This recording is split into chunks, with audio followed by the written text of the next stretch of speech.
이 시각 주요 뉴스입니다. 정부가 시멘트 분야에 한정됐던 업무 개시 명령을 철강과 석유화학 분야로 확대하기로 했습니다. 민주노총은 노동기본권을 부정하는 것이라고 비판하고 2차 총파업을 예고했습니다. 이상민 행정안전부 장관의 해임 건의안이 국회 본회의에 보고됐습니다. 민주당은 정기국회 마지막 날인 내일 국회 본회의에서 표결 처리한다는 방침이지만 국민의힘은 해임 건의안 처리 시 예산안 협상도 없다고 맞서고 있습니다. 이태원 참사를 수사하는 특별수사본부는 구속영장이 기각된 이임재 전 용산경찰서장 등에 대한 보강 수사에 주력하고 있습니다. 특수본은 이 전 서장의 현장 도착 시간 허위 기재 혐의 등을 입증해 조만간 구속영장을 재신청할 계획입니다. 올해 대학 수학능력시험은 수학이 지난해만큼 어려웠던 걸로 나타났습니다. 국어는 지난해에 비해 표준 점수 최고점이 15점이나 떨어져 결국 수학 성적이 정시장락의 관건이 될 거란 전망입니다. 노우키 울산시 교육감이 오늘 갑작스럽게 별세했습니다. 노 교육감은 울산시 남구의 한 식당에서 모임을 하던 중 심장마비 증세가 온 걸로 알려졌습니다. YTN 김영수입니다.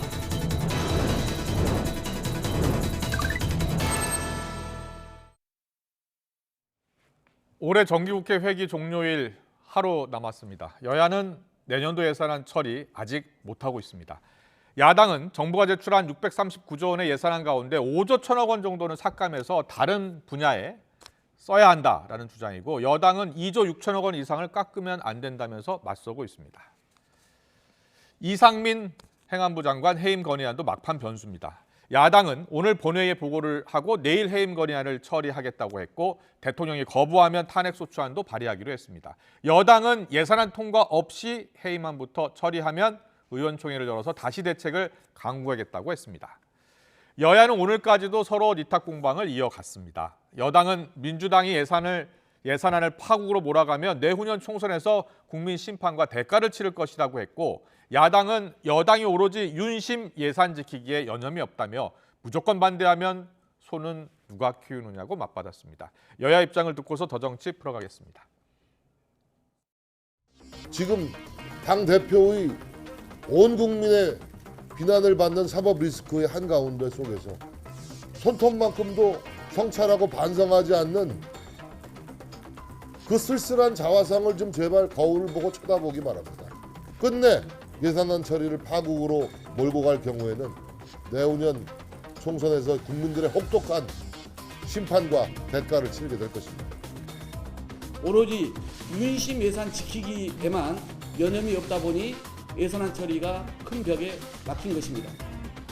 대한민국 한 해 살림살이를 윤석열 정권의 사적 가계부점으로 여기는 것입니까?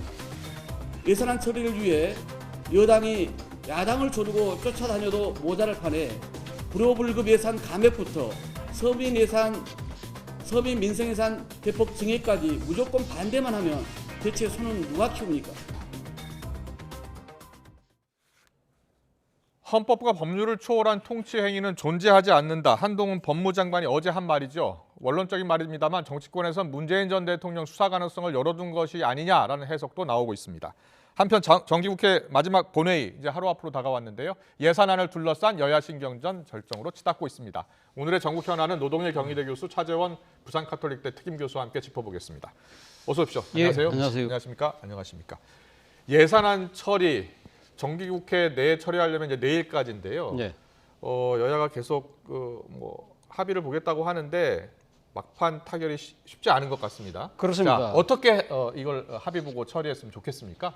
저는 무조건 그러니까 내일까지가 정기국회 회기니까 네. 회기 안에는 좀 처리를 했으면 하는 바람입니다. 국민의 네. 입장에서는 아무래도 지금 새 예산이 그러니까 회기연도에 임박해서 처리되는 것보다는 또 지금 최악의 경우는 지금 안 될 수도 있다는 이야기까지 나오고 있잖아요. 그렇기 네, 때문에 네. 국민들의 걱정이 상당히 커지고 있거든요. 그리고 이러한 부분들이 상당히 국가 경제에도 미치는 영향이 상당히 크다는 겁니다. 그렇기 네. 때문에 어떤 식으로든 내일 안에 좀 처리가 됐으면 합니다. 2014년에 국회 선진화법이 통과되고 난 뒤에 사실은 이 12월 2일 법정 시한 내에 통과하지 못한 경우도 있었지만 그러나 12월 9일 정기국회 이전에는 다 통과가 됐던 것이 또 그동안의 실적이었거든요.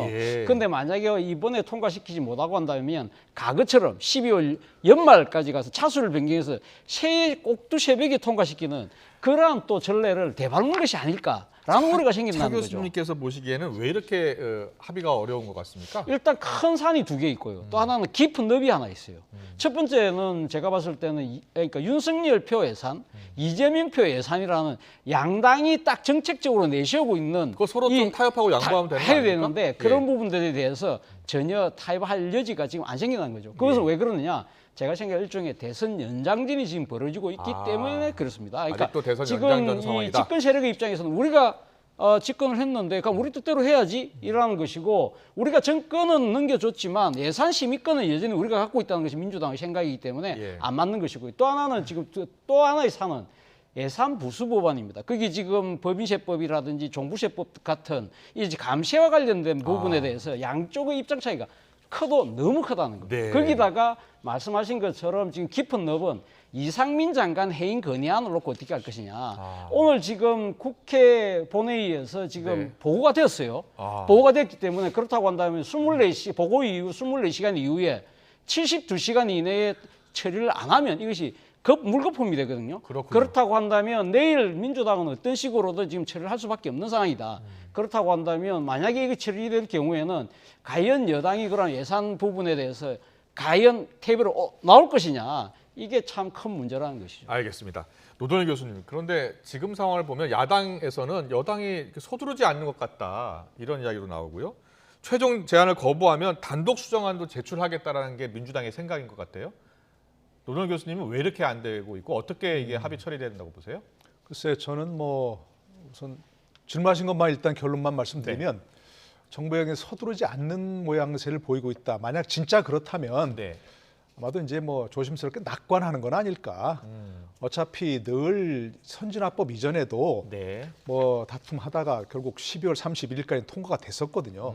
한 번도 우리 역사상 이른바 그 1월 1일 넘어가가지고 준예산 편성한 적은 한 번도 없었거든요. 그러니까 그런 면에서 어쨌든 시간이 지나면 타결될 것이라는 낙관을 하고 있는 건 아닌가 네. 그런 생각을 하고 있고요. 지금 저 얘기하시지만 12월 2일이라는 법정 시한은 이미 넘겼지만 12월 9일까지는 대개 처리가 됐습니다. 근데 선진화법에서 이제 12월 2일 날 자동 부의가 되게 돼 있거든요. 네. 합의가 안 되면 정부 권한을 자동 부의하게 되는데 그것도 안 했죠. 그러니까 선진화법을 자기들이 국회가 만들어 놓고 스스로 어긴 꼴이 됐는데 법은 선진화법을 만들었지만 선진화는 아직 안 됐다는 생각이 드는 것이고요. 네. 전망은 저도 뭐 가능할 거로 생각합니다. 왜냐하면 지금 말씀하신 여러 가지 그런 어떤 장애물이 있습니다. 분명하게. 네. 그러나 민주당에서도 자기들이 만약 그 정부 여당이 급하지 않다 그러면 자신들도 좀 급한 부분이 있거든요, 분명히. 야당 의원들 개개인이 지금 가지고 있는 반영하고 싶은 예산이 많습니다, 이게. 지역 예산들도 있고. 그럼요. 그러니까 그걸 만약 처리하지 않고 그냥 삭감만 하고 넘긴다? 이런 민주당 내에서 반대가 나올 겁니다. 그러니까 아마 처리가 될 걸로 예상하지만 그러면 또 그냥 졸속으로 서로 합의하는 경우가 많거든요. 밀실에서 아무도 모르게 예산 도대체 누가 뭐 증액하자고 했냐, 그 정부가 왜 이렇게 반대하지 않고 이걸 찬성했냐 이런 얘기가 나올 수밖에 없는 것이거든요. 그러니까 조금이라도 조금 차분하게 했으면 좋겠다는 생각이 들고요.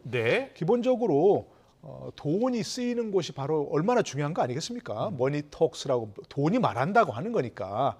돈을 쓰는 거 보면 정부가 예산안 편성한 거, 또 국회가 뭐 삭감하고 증액한 걸 보면 그분들의 철학이, 가치관이 어디 있는 걸 알 수 있잖아요. 그러니까 민주당이 주장하는 민생 법안 중에 제가 보기에는 조금 그 정부 여당에서 반영할 수 있는 것도 있다고 봐요. 7대 민생 예산이라고 했는데 민주당이 주장하는 게 기초연금 부부 합산제를 폐지하고 거기에 따른 예산이 필요하다든가 뭐 저신용자 등 서민금융 회복을 위한 예산이라든가 뭐 그런 것들은 좀 정부당에서 흔쾌히 합의할 수 있는 부분이 있다고 차재현 생각하거든요. 교수님은 대선 연장선상에서 서로가 좀 자존심 싸움하는 것 같다라는 이야기도 하시거든요. 네, 그러니까 한쪽에서는 윤석열 표 예산, 한쪽에서는 이재명 표 예산 이래가지고 너무 뭉뚱그려 하지 말고 이제 좀 세세하게 디테일로 가자 그런 얘기입니다. 알겠습니다. 예. 그 이상민 행안부 장관 해임 건의안이요. 일단 뭐 본회의 보고가 됐기 때문에 내일 이제 처리될 예정이잖아요. 그런데 이와 관련해서요. 해임 건의안이 처리된다고 해도 윤석열 대통령이 뭐 거부할 게 거의 확실하잖아요. 그래서 정의당 같은 경우에 시간 낭비하지 말고 바로 탄핵 조치 논의해야 한다라는 이야기를 했습니다. 어떻게 보셨어요?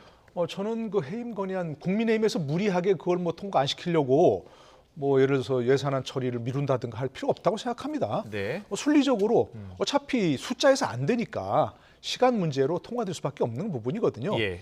그러니까 그건 뭐 순리대로 처리하고 예산안도 함께 처리하든지 아니면 순서를 정해서 예산안 먼저 나중에 해임 건의안 표결 이렇게 가든지 해서 할 수밖에 없다고 생각이 되고요. 네. 그럼 어차피 지금 우리가 예상하는 것은 윤 대통령이 받아들이지 않을 거라고 생각하지 않습니까? 예. 근데 저는 굳이 이렇게 민주당이나 정의당 야당에서 해임 건의안 처리를 이렇게 밀어붙이는 건 이해가 잘 안 돼. 왜 그런지는 좀 국정조사 하자고 지금 합의가 돼 있지 않습니까? 예. 원래 하면 지금 진행 중이어야 되는데 진행 중이면 지금 국정조사에서 가장 중요한 증인이 기관 증인이 행안부고 행안부 장관 아닙니까? 근데 그걸 없이 해임 건의를 해버리고 덜컥 받아버리면 어떡할 겁니까? 윤 대통령이 해임시켜버리고 그냥 해임 장관 없는 상태에서 해버립니까? 있다고 보세요? 받을 가능성이 아니 물론 뭐 없긴 낮다고 하지만 하던데. 예. 그러니까 명분이 없는 그냥 예. 제스처란 얘기죠. 정치 그럼에도 공세란 불구하고 어제 네. 의총에서 다시 한번 네. 토의를 했고 네. 의총에서 결정한 배경이 있을 거예요. 민주당 생각은 행안부 장관이 물러나고 그리고 민간인 신분에서 임해야 되는 거 아니냐 네. 국정조사에 이런 생각인 것 같아요. 그렇죠. 아무래도 그러니까 지금 민주당 입장에서는 사실은 지금 이상민 장관에 대한 그 해임 요구가 국민적인 요구라고 판단을 하는 것 같아요. 이러한 상황에서 상당히 거대 야당이라고 할 수 있는 민주당이 여기에 대한 정치적 액션을 하지 않을 경우에는 예. 상당히 국민의 기대에 지금 반하는 행위가 아닐까? 그리고 자칫 잘못하면 우리가 전국 주도권을 놓치는 것이 아닐까라는 생각. 그리고 특히 지금 이상민 장관에 대한 해임 요구가 가장 강하게 놓은 쪽이 소위 말하는 이 강성 지지층들이거든요. 예. 그런 부분들에 대해서 만약에 요구를 우리가 지금 무시해버릴 경우에는 자칫 잘못하면 우리 지지층이 위반하는 상황이 올 수 있다. 그런 부분들도 분명히 있는 것 같고 또 한편으로는 이 해임 건의안을 강하게 밀어붙임으로써 소위 말하는 이재명표 예산을 뭔가 타협을 하기 위한 또 하나의 정치적인 이 압박 수단으로 삼으려고 하는 노림수도 있지 않나 하는 생각도 듭니다. 알겠습니다. 자 일단 예산안 처리 막판 협상이 진행되고 있으니까요. 반드시 합의 처리 내일까지 했으면 좋겠습니다. 다음 이슈 넘어가겠습니다. 한동훈 법무부 장관 서해 공무원 피격 사건 관련해서 어제 기자들의 질문에 헌법을 초월하는 통치행위는 없다 이런 말을 했습니다. 이를 놓고서 여러 가지 해석이 나오는데 문재인 전 대통령을 겨냥한 발언이라는 해석도 나오고요. 이와 관련해서 문 전 대통령의 복심으로 불리는 윤건영 의원이 오늘 라디오에 출연해서 이렇게 이야기했습니다. 듣고서 대담 이어가겠습니다. 헌법과 법률을 초월하는 의미의 통치행위라는 건 민주국가에 존재하지 않죠. 제 기억으로는 문 전 대통령께서 대북송금 특검 당시 민정수석이셨는데요. 그때 김대중 전 대통령께서 관여한 것이 드러난다면 유감스럽지만 책임을 지셔야 한다. 이런 말씀도 하셨던 걸로 좀 기억하는데. 이게 말씀을 옮기는 게 대단히 조심스러운 게 일부 정치인들이 대단히 마음대로 왜곡하고 해석하는 부분들이 있어서 좀 옮기기는 어렵고요. 그럼 이렇게 여쭤볼게요. 화가 많이 나 계시던가요? 네, 뭐 제가 볼 때는 그런 것 같습니다. 문재인 전 대통령에 대해서 검찰 수사에 칼날을 들이밀 가능성이 있느냐 없느냐 이 문제인데 어떻게 보십니까? 그런 일이 절대 일어나서는 안 된다라고 생각을 합니다. 예. 방금 말씀하신 것처럼 지금 현재 문재인 정부 장차관들 중에서 수사를 받고 있는 사람 또는 조사를 받았던 사람이 23명이라고 합니다. 네, 이와 관련해서 좀 더 자세히 여쭤보겠습니다. 노동일 교수님, 헌법 초월한 통치행위는 없다 이런 말을 했고요. 그리고 김대중 전 대통령이 관여한 것이 드러나면 유감스럽지만 책임을 져야 한다. 문재인 전 대통령이 민정수석 시절에 이런 말을 했다는 겁니다. 먼저 이런 말을 한 게 맞습니까? 네, 뭐 그때 그런 얘기가 있었습니다. 대북 송금 특검 자체가 그때 이제 김대중 대통령의 시대에서 이제 노무현 정부로 넘어오면서 그때 이제 같은 민주당인데 정권 재창출을 했는데 대북 송금 특검을 했지 않습니까? 예. 그래서 그걸 다들 굉장히 많이 반대했는데 결국 노무현 대통령 결단을 해서 대북 송금 특검이 이루어졌지 않습니까? 네. 그 경우에 중요한 역할을 한 게 바로 문재인 민정수석이었고요. 예. 그 과정에서 나온 얘기라고 생각이 되고요. 그때도 이제 결국 사법부 판단이 남북 정상회담을 개최한 것 자체는 사법부 판단 대상이 아니다. 그런 의미에서 이제 통치행위라는 개념을 썼죠. 근데 네. 일반적으로 통치행위라는 개념 자체는 조금 옛날 용어고요. 예. 이제는 정치적 문제이기 때문에 사법부가 판단을 자제해야 될 필요가 있다. 아, 쉽게 표현하면 네, 사법적 판단의 대상이 아니다. 네. 그러니까 남북 정상회담을 개최하는 과정에서 여러 가지 뭐 실정법을 위반한 얘기도 있을 거 아니겠습니까? 예, 예. 대북교류법, 남북교류법이라든지 뭐 국가보안법이라든지 형법이라든지 근데 그런 걸로 판단할 대상은 아니다. 남북 정상회담 개최 자체는. 그런데 그 과정에서 불법적인 송금이 있었기 때문에 대북 네. 송금이 있었기 때문에 그것은 사법적 판단의 대상이다라고 얘기한 것이죠. 예. 그 과정에서 문재인 당시 민정수석이 그와 같은 얘기를 한 것으로 기억이 됩니다. 알겠습니다. 예. 그러면요, 차 교수님. 네. 한동훈 장관이 네. 이 과거 문 전 대통령의 발언을 언급하고 나선 이유, 배경은 뭐라고 보세요?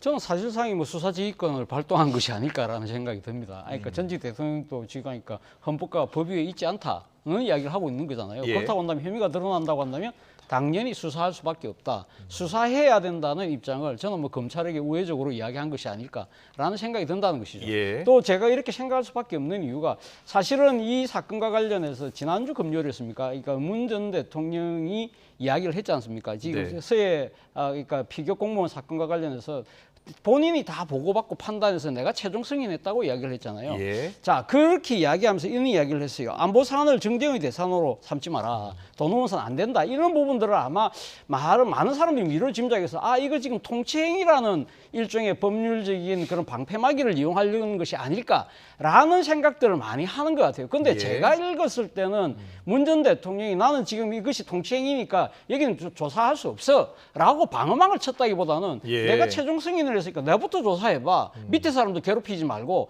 저는 그런 뜻으로 받아들였거든요. 그렇다고 한다면 그런 이 상당히 해석이 엇갈린 상황에서 사실 법무행정을 책임지고 있는 지금 한동훈 장관이 이런 이야기를 한다는 것 자체는 사실은 지금 문 전 대통령의 발언은 말 그대로 통치행위를 통해서 자신을 네. 보호하려고 한 것이 아닐까라고 낙인을 찍었다는 생각도 들고요. 그렇군요. 네, 그렇기 지금 때문에 상당히 수사 지휘권을 행사한 거라는 생각이 든다는 거죠. 차정 교수님의 생각은 윤건영 의원도 같은 생각인 것 같아요. 윤건영 의원이 사실상 언론에 대놓고 한동훈 장관의 수사주의를 한 것으로 본다라고 했거든요. 어떻게 들으셨어요? 저는 그건 조금 지나친 해석이 아닌가 싶습니다. 물론 이제 뭐 아까 얘기한 그 처음에 한동훈 장관이 언급한 것은 원론적인 언급이라고 좀 생각하고 싶고요. 예, 예. 더더구나 만약에 이제 그런 식으로 얘기했다면 부적절한 거죠. 법무부 장관이 문재인 대통령 수사 대상인지 아닌지 수사를 해야 하는지 말하는지 그에 대해서 언급할 이유가 전혀 없는 것이고 네. 그래서는 안 되는 것인 거죠. 그렇기 때문에 저는 원론적 언급이라고 생각하고요. 네. 필요하다면 수사를 해야 되는데 꼭 그렇다고 수사를 해야 한다 이런 건 아닌 것 같고요. 뭐 저는 여러 차례 말씀드렸지만 문 전 대통령 수사 필요성이 있다 하더라도 수사를 자제하는 게 맞다고 생각합니다. 기본적으로. 예. 만약에 여러 가지 사건, 사고에서 어떤 사실관계를 밝힐 필요가 있다. 그러면 그에 대해서 서면 조사로 그래 가름해서 사실관계를 정리하고 넘어가야지 대통령 바뀔 때마다 전직 대통령이 늘 수사 대상이 되고 예. 이런 좀 어떤 그 악순환 고리는 좀 끊어낼 때가 됐다고 생각이 되고요. 예. 그러나 서해 공무원 피격 사건 자체는 무슨 통치행위라고 보기 어려운 거죠. 그게 무슨 고도의 정치적 판단이 개입한 그런 거라고 볼 수 없지 않습니까? 예. 그러니까 문 전 대통령이 설사 최종적으로 보고를 받고 승인했다 하더라도 그 보고받은 그 과정에서 정보가 왜곡됐다거나 문서가 조작됐다거나 이런 것들은 밝혀야 되는 거죠. 예. 그러니까 그걸 최종적인 대통령이 어떻게 승인했느냐, 어떻게 그걸 판단했느냐, 그걸 사법적 판단의 대상으로 해서는 안 된다고 생각을 합니다. 예. 차정 교수님, 일단 전직 대통령의 수사는 자제하는 게 네. 좋다라는 네. 말씀을 해주셨고, 네. 근데 한동훈 장관의 이 발언에 대해서 이제 앞서 이제 사실상 수사주의권 행사한 것이 네. 아니냐라고 네. 이야기를 하셨잖아요. 네. 그래서 뭐 이거 어떻게 처리하는 게 좋겠습니까? 저는 뭐 사실 여러 가지 혐의들에 대해서 상당히 뭐 문제가 그러니까 드러날 경우, 예. 그러니까 지금 뭐 문재인 전 대통령의 수사는 뭐 저는 뭐 사실 검찰이 내심 작정을 하고 있는 것이 아닐까 하는 생각이 듭니다. 예. 그럼에도 불구하고 저는 가급적이면 이런 부분들에 대해서는 전직 대통령은 일종의 이 그 뭐랄까 아주 결정적인 뭐 여러 가지 국민적 뭐랄까요, 상당한 이 파렴치범에 해당되는 사안이 아니라고 한다면 네. 이런 상당히 어떻게 보면 고도의 지금 대북 정책과 관련된 정책적 판단과 관련된 부분일 수 있다고 한다면 네. 저는 사실은 뭐 실무선에서 끝내는 것이 맞지 않을까. 예. 그렇다고 한다면 지금 아까 한동훈 장관이 이야기한 부분은 물론 원론적인 언급이긴 합니다만 네. 이러한 발언 자체는요, 다음 정권에도 또 적용될 수밖에 없는 상황이잖아요. 그렇다고 한다면 전직 대통령의 모든 여러 가지, 그러니까 지금 국정행위 자체가 모든 것들이 다 사후심사대에 올라간다고 한다면 네. 거기에 따른 상당한 정치적 갈등과 대립 그리고 혼선 이러한 부분들을 계속적으로 악순환이 될 수밖에 없다는 생각 때문에 예. 가급적이면 좀 이 자제를 하는 것이 맞지 않을까 하는 생각이 든다는 겁니다. 알겠습니다. 서훈 전 국가안보실장이 구속되면서 지금 계속해서 공방 논란이 이어지고 있는 상황입니다. 계속해서 다음 이슈 넘어가겠습니다. 이재명 대표의 최측근 정진상 당대표 정무조정실장 구속 기간이 일요일인 오는 11일 끝납니다. 이르면 내일 기소 재판에 넘길 것이라는 얘기가 나오는데요. 검찰은 이재명 대표와 정 전 실장을 정치적 공동체로 규정을 하고 있는 것 같아요. 그런데 어제 이재명 대표가요, 최고위원 회의에서 작심 발언을 했습니다. 어제 저희가 이 시간에 잠깐 소개를 해드렸는데요. 검찰이 연기 지도를 하는 것 같다, 네. 이런 표현을 썼는데 저희 뉴스가 끝나고 남욱 변호사가 이 발언에 대해서 이건 영화가 아닌 다큐다, 이런 표현을 썼고요. 캐스팅한 분, 이렇게 또 표현을 했습니다. 어떻게 보면 지금 이재명 대표와 남욱 변호사가 설전을 주고받는 모양새가 됐거든요. 그렇죠. 민주당 입장에서 상당히 지금 모양새 자체가 상당히 고약스럽게 예, 양상으로 예. 가고 있는 것 같아요. 그러니까 지금 제1야당의 대표하고 주요 범죄 혐의자하고 지금 설전과 공방을 벌이고 있는 네. 듯한 모양새인데 일단 남욱 변호사의 이야기는 있는 것 같습니다. 캐스팅 하신 분이라는 거 아마 모르긴 몰라도 이재명 전 대표를 지금 이야기하는 것이라고 네. 한다면 이재명 대표가 사실은 이 모든 사건의 연출 감독 책임자라는 이야기를 아마 본인은 이야기를 하는 것 같고요. 그리고 또 영화가 아닌 다큐멘터리라는 것 자체가 네. 이재명 대표가 이야기했던 연기지도 또 뭐 일종의 시나리오 이런 식으로 이야기하는 건데 본인은 그게 아니라 다큐멘터리라는 것 자체가 허구적 요소가 있는 것이 아니라 팩트에 근거해서 찍는 기록 영화가 다큐멘터리인 만큼 팩트가 있다는 그런 이야기를 하는 모양새인데 문제는 이러한 부분들이 과연 지금 그러니까 이 모양새는 고약하게 보입니다만 문제는 그건 것 같아요. 결국 지금 그러니까 이것이 허구적 요소가 있는 영화냐 예. 아니면 지금 팩트를 중심으로 한 기록 영화냐 이 부분이 되기 위해서는 결국은 팩트인데요. 네. 결국 결정적인 증거가 있느냐가 아마 향후 이 지금 논쟁의 향방을 가를 중요한 분수령이 되지 않을까 생각이 듭니다. 어제 이 두 사람의 발언이 모두 이제 방송이 됐어요. 근데 두 사람 모두 웃으면서 이야기를 하더라고요. 그래서 야, 저게 참 보는 국민들이 과연 어느 사람이 진실을 이야기하고 있는지 잘 모르겠더라고요. 어떻게 들으셨어요? 뭐 저도 진실은 모르겠습니다만 예. 그냥 상식적으로 판단하면 된다고 생각합니다. 상식적으로 정말 정파적으로 어떤 뭐 생각을 하지 않고 예. 상식적으로 이런 사건을 지켜보면 되게 판단이 나올 거라고 보고요. 예.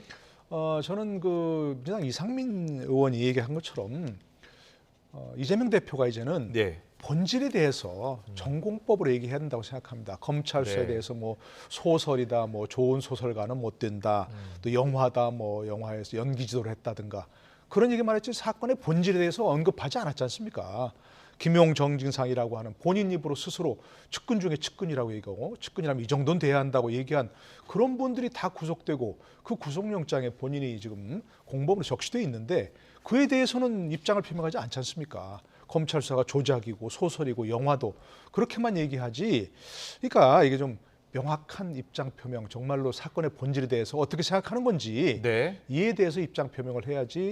이에 대해서 자꾸 이렇게 딱 주변 변죽만 올리는 뭐 그런 부분은 바람직한 건 아니라고 생각합니다. 알겠습니다. 이런 가운데 김용전 부원장의 옥중 서신이 이제 공개가 됐어요. 보니까 재판장에서 당당하게 정치 검찰과 맞서겠다. 민주당 대표를 중심으로 흔들리지 않는 당이 될 수 있도록 앞장서서 달라. 지금 저 화면에 보이는데요. 김용전 부원장 옥중 서신 공개되고 정진상 당대표 정무조정실장 이제 곧 재판에 넘겨질 것 같고요.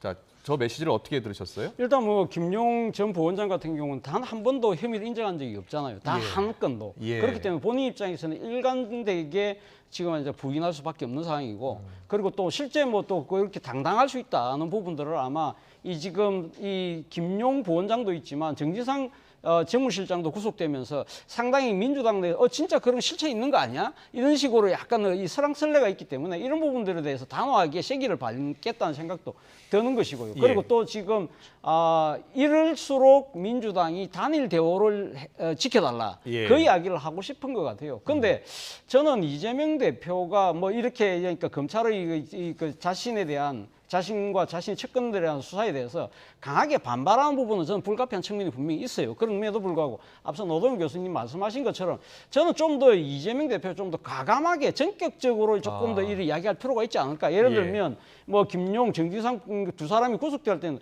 최소한 국민 여러분께 심려를 끼쳐서 이 정도 이야기는 할 필요가 있었다.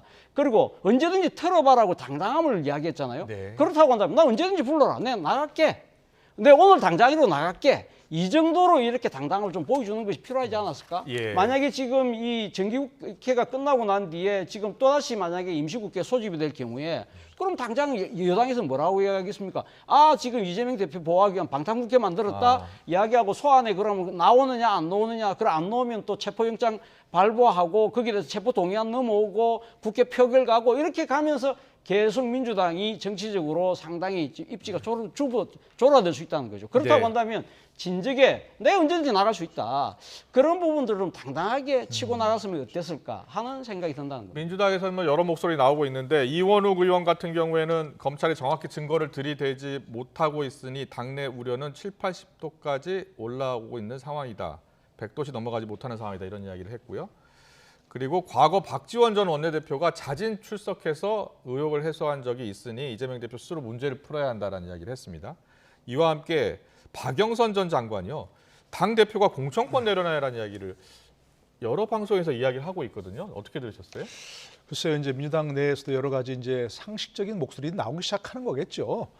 기본적으로 현재 보이는 그 민주당의 그림, 그것은 이제 이재명 대표가 그리던 그림인 거죠. 의원되고 대표되고 그래서 민주당 전체가 자신을 옹위하는 뭐 그런 그림을 그린 건데 이제는 정말로 과거 이게 민주당 맞는가?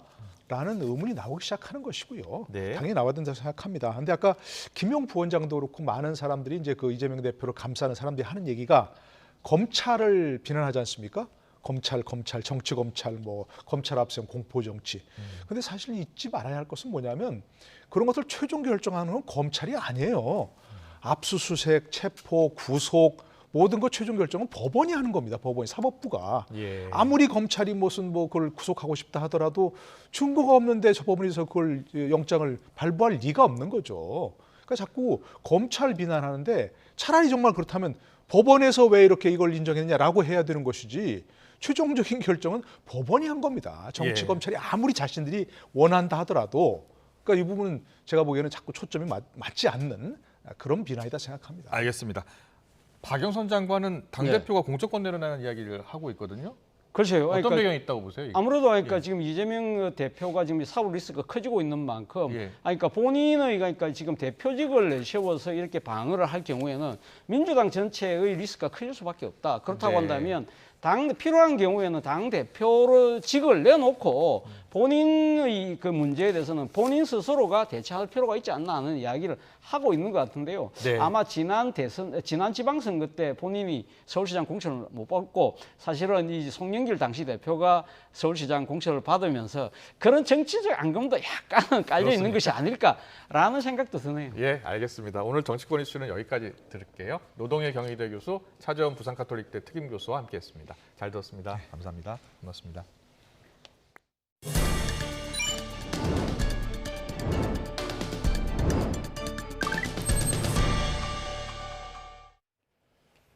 화물연대 파업이 시작된 뒤 정부가 원칙적이고 강경한 대응 방침을 유지하면서 사태 해결의 기미가 보이지 않고 있습니다.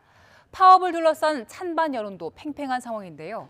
파업에 나선 운전기사들은 사람답게 살기 위해 안전하게 일하기 위해 화물차를 멈출 수밖에 없었다고 말합니다. 김철희 기자가 직접 만나봤습니다. 30년 넘게 시멘트를 화물차로 실어 나른 홍인기 씨. 하루하루 길어지는 파업에 한숨도 늘었습니다. 차량 유지비처럼 운행하지 않아도 나가야만 하는 돈이 많은데 수입이 끊기면서 곧 생계난이 닥칠 거라 말합니다. 15일이 거의 다가가는데 15일이면 저 사람들 한 달에 400만 원씩 내가면서 할부를 보여야 되는데 지금 경제적으로 타격을 많이 받고 있습니다. 그런데도 길에 남아 싸우는 건 홍 씨와 같은 화물 운전 기사에게 안전 운임제가 그만큼 절실하기 때문입니다. 기사들은 제도 시행 뒤 과적과 거로는 줄고 소득도 어느 정도 안정화되었다고 입을 모읍니다. 실제 화물차 기사들의 운송 내역서를 보면 안전 운임제가 시행된 뒤 같은 거리를 운행하면서도 이전보다 적은 화물을 실어도 이전보다 많은 돈을 받은 거로 나와 있습니다. 안전 운임제가 최소한 안전장치 역할을 해온 만큼 제도 연장이나 확대 약속 없이는 정부의 업무 개시 명령에 따를 수 없다고 말합니다. 벌써 안전운임이 3년을 시행을 했는데 우리 해보니까 조금은 개선이 됩니다. 그러면은 그 개선되는 걸 계속 끌고 나가서 더 개선을 하도록 만들어야지. 마음은 다 한 가지입니다. 인간답게 살고 싶다는 거. 일부 파업 참가자들은 정부의 강경한 대응보다 화물 노동자를 둘러싼 시민의 우애가 더 힘들다고 말합니다. 화물 노동자가 월 500 이상을 보장받는 고소득자란 이야기도 그 가운데 하나입니다. 하지만 수익에서 차량 할부금과 수리비용, 기름값 등을 빼고 나면 손에 쥐는 것은 많지 않습니다. 저는 이제 할부가 없고 그러다 보니까 집에 한 400원 갖다 줍니다. 할부가 한 달에 뭐 400~500씩 들어가는 분들도 계시고 그러니까 그 사람들은 밤새 일을 할 수밖에 없죠. 안전운임제 시행 이후 화물 기사들의 월 평균 노동 시간은 5% 넘게 줄어 281시간 수준이 됐습니다. 하지만 전체 임금 노동자의 월 평균 근무 시간과 비교하면 여전히 100시간 넘게 많았습니다. 이런 이유로 화물연대는 파업을 이어갈 방침이지만 정부 또한 집단 운송 거부에 타협이 없다는 입장에는 변함이 없습니다. YTN 김철입니다. 경찰은 민주노총 전국공공운수조합 화물연대 본부의 집단 운송 거부와 관련해 총 35건의 불법 행위에 연루된 54명을 수사하고 있습니다. 경찰청은 이번 파업 사태와 관련해 형사기동팀 640명 등 전국 1,496명의 경력을 동원했다며 이같이 밝혔습니다. 경찰은 경북에선 시멘트 수송을 위해 공장을 출입하는 운송사에 협박 문자를 보낸 화물연대 포항지역 본부를 압수수색했습니다. 경찰청이 건설 현장에서 벌어지는 갈취와 폭력 등 조직적 불법 행위를 특별 단속하겠다고 밝히면서 노조를 언급한 것과 관련해 건설 노조가 노조의 활동을 전면 부인하고 범죄단체로 규정해 탄압하겠다는 것이라고 주장했습니다. 건설 노조는 보도자료를 통해 경찰이 노조 활동을 조직적 불법 행위나 집단적 위력을 과시한 업무 방해 행위로 묘사했다며 이같이 말했습니다. 특히 특별 단속은 시작일인 오늘은 건설 노조가 부산, 울산, 경남 지역 노동자들과 함께 화물연대와 연대 파업에 돌입하겠다고 밝힌 날이라면서 특별 단속은 노조를 탄압하려는 것이라고 비난했습니다. 노옥희 울산시 교육감이 오늘 갑작스럽게 별세했습니다. 지역 의료계 등에 따르면 노 교육감은 오늘 점심 울산시 남구의 한 식당에서 모임을 하던 중 심장마비 증세가 온 걸로 알려졌습니다. 노 교육감은 인근 병원으로 이송돼 심폐소생술을 받았지만 사망 판정을 받았습니다. 국제 전화를 국내 전화로 오인하게 해서 보이스피싱에 사용하는 수법을 차단하기 위한 기술적 조치가 강화됩니다. 정부는 오는 11일부터 불법 중계기를 이용해서 국제 전화를 국내 전화로 오인하게 하는 수법의 보이스피싱에 사용된 휴대전화는 네트워크에서 자동 차단되도록 조치가 강화된다고 밝혔습니다. 과학기술정보통신부는 보이스피싱 단속이 그동안 불법 중계기 차단에 의존했지만 앞으로는 불법 중계기를 이용했던 휴대전화를 네트워크가 자동 인식해 차단하는 방식으로 바뀐다고 설명했습니다. 후배 여성 경찰을 추행하고 스토킹한 혐의로 구속된 50대 경찰 간부가 재판에 넘겨졌습니다. 수원지방검찰청은 후배 여경을 강제 추행해 상해를 입히고 스토킹한 혐의로 경감 A씨를 구속 기소했습니다. A씨는 지난 8월 함께 술을 마시던 후배 B씨에게 원치 않는 신체 접촉을 하는 등 추행해서 B씨가 우울증을 진단받게 한 혐의를 받습니다. A씨는 또 범행 뒤 여러 차례에 걸쳐 B씨에게 전화하고 집까지 찾아가는 등 스토킹한 것으로 조사됐습니다. 인천지방법원은 옛 연인의 온라인 은행 계좌에 반복적으로 1원씩을 입금하며 연락해달라는 메시지를 남긴 혐의로 기소된 30대 A씨에게 징역 6개월에 집행유예 2년을 선고했습니다. 재판부는 스토킹 범죄는 피해자가 겪는 공포심과 불안감이 매우 심하고 다른 범죄로 발전할 가능성도 커 처벌이 필요하다면서도 건강 상태와 초범인 점 등을 고려해서 징역형의 집행은 유예한다고 밝혔습니다. A씨는 지난 1월부터 한 달 남짓 옛 연인의 온라인 은행 계좌에 1원씩 120차례 입금하며 입금 내용란에 연락해달라는 메시지를 남겨 스토킹한 혐의 등으로 재판에 넘겨졌습니다. 신한울 원전 1호기가 지난 2010년 착공한 지 12년 만에 전력 생산을 시작했습니다. 애초 계획했던 것보다 5년 정도 늦게 가동에 들어간 건데 올겨울 전력 수급에 큰 도움이 될 걸로 보입니다. 박홍구 기자가 현장에 다녀왔습니다. 경북 울진 바닷가에 지어진 27번째 원전 신한울 1호기가 본격 가동을 시작했습니다. 원자로 냉각제 펌프를 비롯해 핵심 설비를 국산화해 기술 자립을 이룬 첫 번째 한국형 원전입니다. 기존 원전보다 발전 용량은 40% 높이고 수명은 60년으로 늘렸으며 규모 7.0의 지진에도 견딜 수 있도록 내진 성능도 강화했습니다. 건물의 벽이나 벽체나 이런 것들이 지진에 얼마나 잘 견딜 수 있게 설계를 하느냐. 그 부분이 이제 내진에 대한 설계인데요. 그 부분을 강화해서 저희들이 설계하고 시공했다고. 신한울 1호기는 애초 2017년 4월에 전기를 생산할 예정이었습니다. 하지만 문재인 정부의 탈원전 기류 속에 경주 지진 등이 겹치며 일정이 미뤄져 2020년에야 완공돼 지난해 시운전이 허가됐습니다. 신한울 1호기 바로 옆에는 2호기가 가동을 준비하고 있습니다. 신한울 원전 2호기는 공사를 마치고 운영 허가를 기다리고 있습니다. 원자력안전위원회의 심사를 통과하면 핵연료가 장전되고 시운전에 들어가게 됩니다. 신한울 1, 2호기는 후쿠시마 원전 사고를 교훈 삼아 2중, 3중의 안전장치를 갖췄습니다. 전기가 없어도 원자로 내부에 수소를 제거할 수 있게 해 폭발 위험을 줄였고 비상사태 시 외부에서 냉각수를 공급하는 설비도 시공했습니다. 후쿠시마 사고 때 그 사용후 연료 저장조가 물이 공급이 되지 않아서 사용후 연료 저장조에 물이 이렇게 보일링이 일어난, 그러니까 끓었던 사례가 있습니다. 그래서 이제 비상냉각수를 공급할 수 있는 그런 관로도 지금 설계를 해놓고 있고. 신한울 1호기의 전기 생산은 최악의 적자를 겪고 있는 한전에도 도움이 될 전망입니다. 발전 단가가 저렴한 원자력의 비중이 커지는 대신 원자력보다 4배나 비싼 LNG의 비중은 축소되기 때문입니다. 정부는 앞으로 신한울 3, 4호기 등 추가 원전 건설의 속도를 내 현재 26%대인 원전 비중을 2030년까지 33%로 높일 계획입니다. YTN 박홍구입니다. 전국 가금 농장에서 고병원성 조류 인플루엔자 감염 사례가 이어지면서 오리고기와 달걀 가격이 한 달 사이 10% 정도 올랐습니다. 중앙사고수습본부는 10월 19일부터 50일 동안 전국 가금 농장에서 고병원성 AI가 총 34건 발생했는데 올해 첫 발생 시기가 지난해와 비교해 3주 정도 빠른 데다 여러 지역에서 발생하고 있어 지난해보다 위험도가 더 높다고 평가했습니다. 고병원성 AI 확산에 따른 수급 불안 심리 등으로 오리고기는 킬로그램당 도매 가격이 5,046원으로 한 달 전과 비교해 10.7%, 고병원성 AI 발생 전인 9월에 비해서는 19.8% 올랐습니다. 최근 러시아 본토 내 군사시설이 잇따라 공격받자 블라디미르 푸틴 러시아 대통령이 핵무기 사용 가능성을 또다시 언급했습니다.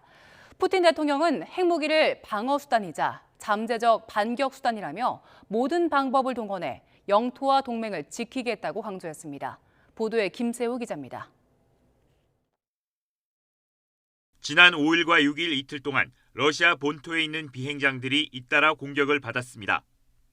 러시아는 해당 사건이 드론을 이용한 우크라이나의 공격이라고 발표했습니다.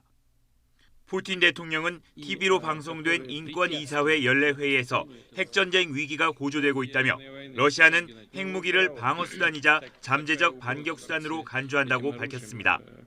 또 자신들은 가장 앞선 핵무기들을 갖고 있지만 휘두르고 싶지 않다며 이러한 무기들을 억지수단으로 본다고 말했습니다. 이어 러시아는 미국처럼 다른 나라에 전술핵을 배치하지 않았다며 미국을 비난하면서 자신들은 영토와 동맹들을 지키기 위해 모든 수단을 동원할 것이라고 강조했습니다. Американское ядерное оружие в большом количестве расположено на европейской территории. Мы никому наше ядерное оружие не передавали, не передаем, но, естественно, своих союзников будем защищать всеми имеющимися у нас средствами, если это потребуется. 이 같은 발언은 러시아 본토에 대한 공격이 이어질 경우 핵 사용을 배제하지 않겠다는 뜻으로 해석됩니다. 이와 함께 푸틴은 이른바 특별 군사 작전의 기간이 길어질 수 있다며 우크라이나와의 전쟁이 장기화될 수 있다고 말했습니다. 이런 가운데 미국은 전쟁 확대에 대한 우려를 표명하며 우크라이나의 러시아 본토를 공격하라고 독려한 바 없다는 입장을 거듭 밝혔습니다. 그러면서도 우크라이나에 지원한 무기를 어디에 어떻게 사용할 것인지는 우크라이나의 주권 사항이라고 밝혔습니다. YTN 김세호입니다.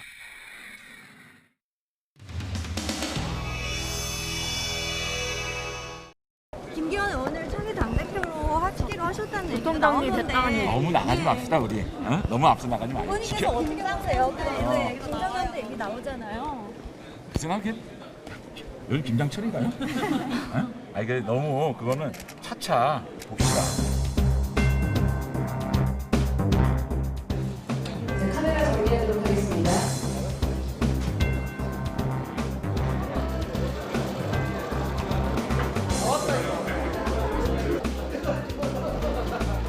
제가 웬만해서 마이크 쑥스러워서 잘 못 잡는 거 아시죠?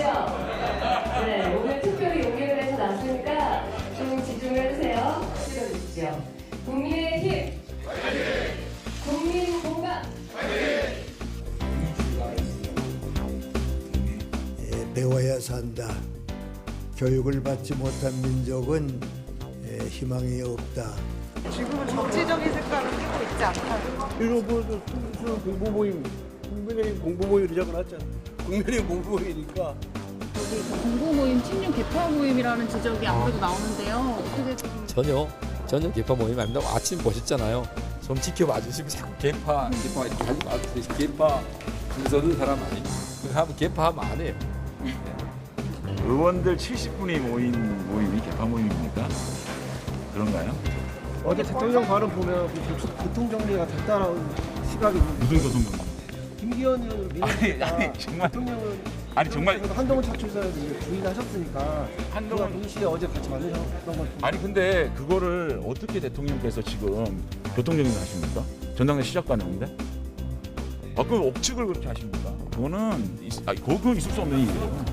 조건이 어땠으면 좋겠다라는 뭐 하마평이나 이런 것들이 나오고 있는데 개인적으로는 어떤 당대표가 적합하다고 생각하세요? 역량으로. 김기현이 가장 적합하다고 생각합니다.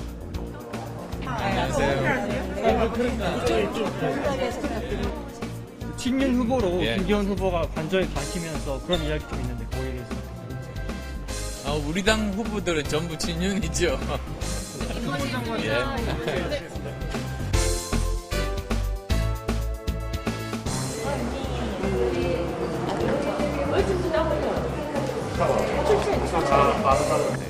안녕하세요. 대표님 여기 출첵하고 가시죠? 출첵. 여기다가 출첵 안 됩니다.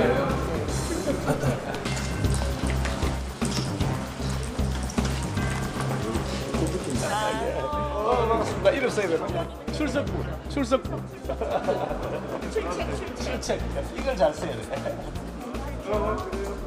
들어가세요. 출석부에 넣어놨다면 나중에 결승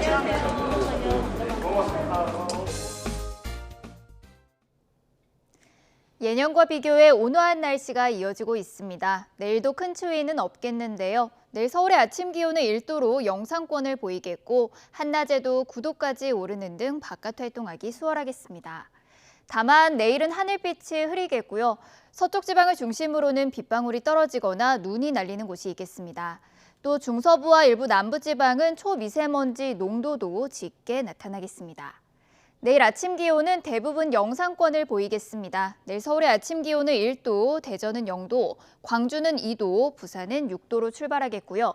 낮 기온도 오늘만큼 올라서 크게 춥지는 않겠습니다. 내일 서울의 한낮 기온은 9도, 대전은 10도, 대구는 11도, 울산과 부산은 14도 선까지 크게 오르겠습니다. 토요일 밤에는 호남과 제주도에 비가 내리겠고요. 일요일에는 강원 영동 지방에 비나 눈이 내리겠습니다. 이후 다음 주 중반에는 영하 10도 안팎의 강추위가 찾아올 전망입니다. 지금까지 날씨 정보였습니다. 네, 이슈를 더 쉽게 전해드리는 더 뉴스, 내일은 더 준비하겠습니다. 잠시 뒤 뉴스큐가 방송됩니다. 시청해주신 여러분 고맙습니다.